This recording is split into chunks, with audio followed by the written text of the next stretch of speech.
for all the hits, highlights, and heroes. It's time for Friday Night Blitz, powered by Wendy's.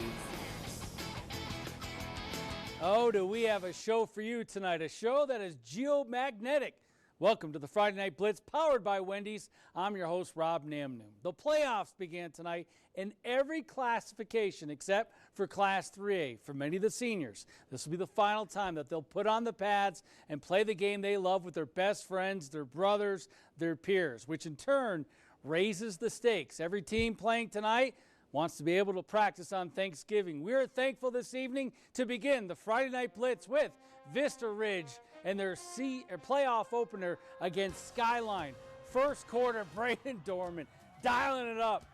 Keyshawn Bridges with the touchdown. Wolves up 7-0. Still in the first quarter. Dorman going to connect with Brandon Hills. And Vista is alive, 13-0. Later on in the first half, Dorman just slinging it around. And he's going to hook up with Hills here. This is what you call yak yardage. Yards after the catch. Nicely done as he crosses midfield. And then Dorman. Look at the jukes. Wow. Hills. A touchdown. Very nice. 21-0. And then more from Dorman. This time he's going to hook up with Crandon Mills. And that makes it 28-0. Not done. Dorman. This time he's going to find Keyshawn Dooley for the touchdown. Vista Ridge, they would win tonight 43-14. Feels good, you know. Number one, baby. My team's they're doing really good right now. We have that win underneath our belt. They played great today. I think it was the best team win we had overall. Loveland's a great team, and they won a state championship last year. We're excited to play them. This is a great team to win, and it just felt good to recoup after last week. So move on to the next round, go up to Loveland. Hey, I think we just come out and play football. I think we have one of the best receiving corps in the state, and I think we spread the ball out against them.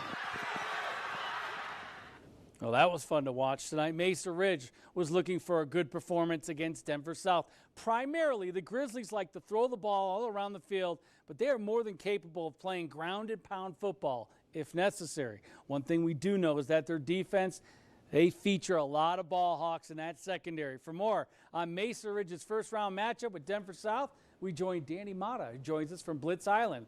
Good evening, Danny. Good evening, Robin. Yeah, you know, the ground and pound was kind of the name of the game for Mesa Ridge tonight. They came into this game 5-5 the regular season. Denver South was 8-2. However, Mesa Ridge beat Denver South in the opening game of the season. So they knew that they could do it, and they had a shot to get things going. Let's go to the highlights, and we get started with Isaiah Jones, and he's going to into the end zone for the touchdown. It's 7-0 Mesa Ridge, but back comes Denver South. Chevelle early. Watch this run, guys. Look at it. Looks like he's down, and he manages to stay on his feet. We don't usually show the Denver schools. That is a heck of a run. We are tied at 7. Denver South scored on all 4 of their first half possessions. But back comes Mesa Ridge. Jones again, just running through. Look at the blocking by Tanner Whittick downfield. Here I'm going to get hit by the ref, but that's all right. Jones takes it down inside the 5-yard line, sets up this. Nico Algo with a touchdown run. We're tied at 14, but Mesa was down 24-14 at the break. We fast forward to the fourth quarter. Bryce Reel, freshman quarterback, had to check in late, finds Cash Cheeks, and that is straight cash, homie. All the way to the dirt for the touchdown. It's 24-21. Mesa Ridge trails. They need a stop, though. And it's Antonio Thomas. In this game, Rob, he became Mesa Ridge's single-season tackle record setter, and that would lead to a forced punt. They have one last chance. Real, though, is going to get stopped. Can't get that throw off on 4th down, and that is all she wrote. Mesa Ridge loses a heartbreaker 24-21, but after the game, they had a very proud head coach. You know, anytime you end up getting a freshman playing quarterback, and he's able to bring us back and get us back in the game, that's big stuff. So future looks bright. I'll tell you what, the defensive coaching staff went and make some great adjustments, and we end up, stopping second half, but it was just a little bit too late.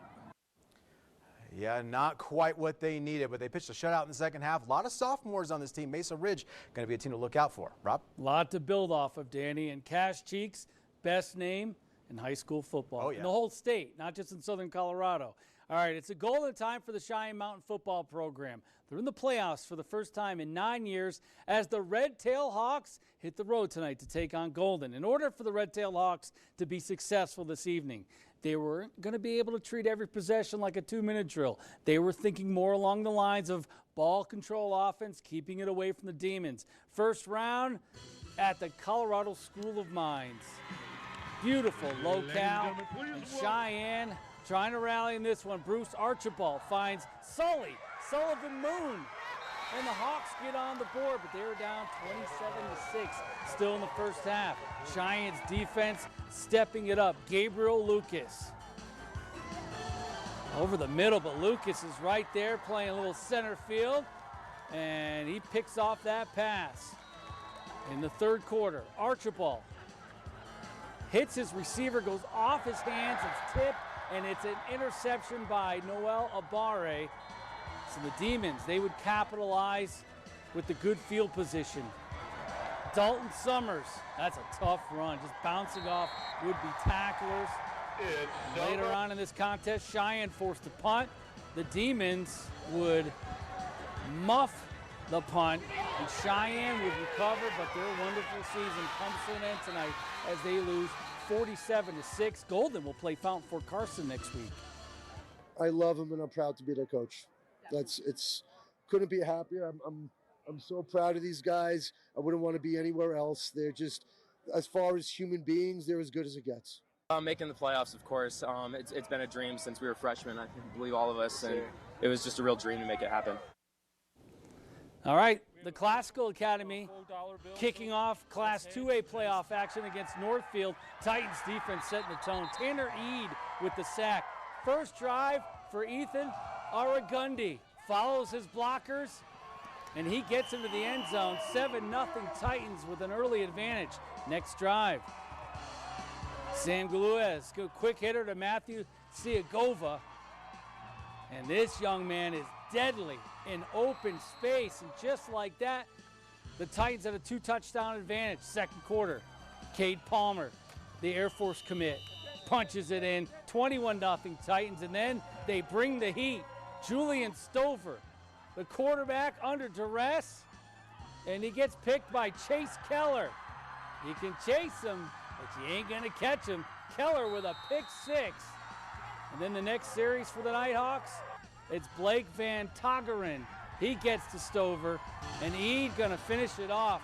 Titans, they're moving on with a playoff win as they win 42-6. Coming up, the Class 3 South Central Crown on the line tonight between South and County. We'll let you know who will be crowned champs next on the Blitz.